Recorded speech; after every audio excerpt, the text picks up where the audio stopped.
दूसरी चीज की बात करते हैं, इसके बाद बाय बॉक्स। बाय बॉक्स की पिंक कलर की लाइनिंग्स आपको दिखेंगी, पिंक कलर का ग्राफ होगा।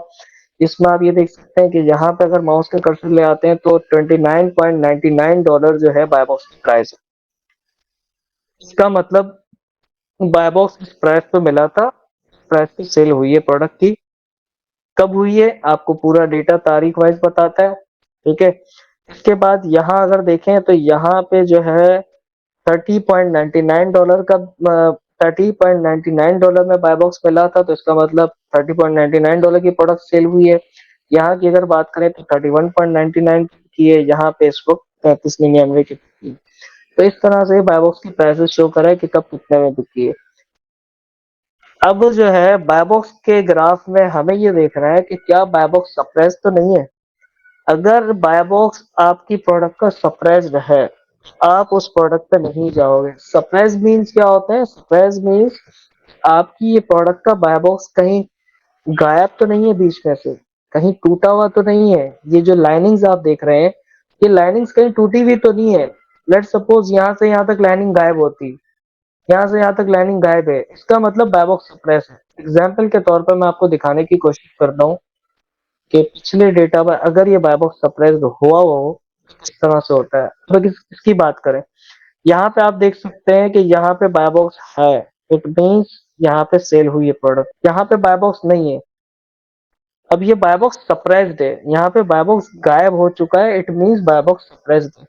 अगर कोई बाय बॉक्स सप्रेस्ड है तो आप उस प्रोडक्ट में नहीं जा सकते। लेकिन हमें 3 महीने के डेटा में चेक करना है कि 3 महीने के डेटा में बाय बॉक्स सप्रेस नहीं होना चाहिए। इसके बाद चलते हैं तीसरी चीज पे, ये है न्यू थर्ड पार्टी एफबीए। अगर इसकी बात करें तो ये इसका मतलब ये है कि न्यू की कंडीशन में प्रोडक्ट कितने की बिकी है, तो न्यू की कंडीशन में इतने की बिकी है। होलसेल एफबीए में हमेशा हम न्यू की कंडीशन में जाते हैं, तो ये हमें वैसे भी देखने की जरूरत नहीं है। इसके बाद है new third party FBA. New third party FBA means like हम जैसे सेलर, हमारे जैसे सेलर जो हैं वो कितने की प्राइस में बेच के गए हैं पिछले 3 महीने के डेटा में, वो दिख रहे हैं। अब यहाँ पे दिखा रहा है कि एवरेज प्राइस क्या रही है, मतलब ज्यादातर जो है $29.99 की सेल होती गई है। यहाँ पे बीच में थोड़ी सी प्राइस हाई हुई थी, $30.99 की सेल हुई है प्रोडक्ट। यहाँ पे अगर देखें तो $31.99 की भी सेल हुई है, यहाँ पे $32.99 की भी सेल हुई है।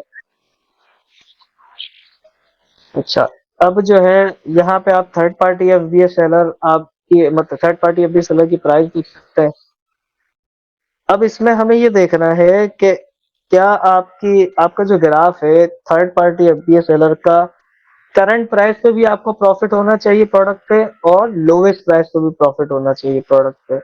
लेट सपोज अगर ये करंट प्राइस है, लेट सपोज $32.99, तो आप ये चेक करेंगे क्या आपकी प्रोडक्ट का प्रॉफिट यहाँ पे जो है करंट प्राइस पे, उसके बाद क्या लोवेस्ट प्राइस पे भी है या नहीं है।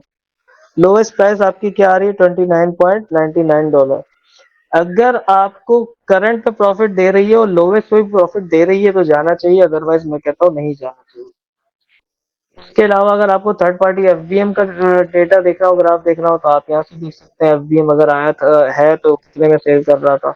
ये सारी चीजें हमारे काम की सिर्फ ये 3-4 चीजें ही है, एक ये 3 चीजें, और चौथा अमेजोन। अगर अमेजोन आपकी प्रोडक्ट में होगा तो यहाँ पे ऑरेंज कलर का जो है, सॉरी येलो कलर का जो है अमेजोन का बटन आ जाएगा, और आपको दिखाएगा कि इसमें अमेजोन आया था नहीं आया था, कितना आया था, उसको ग्राफ दिखा देगा।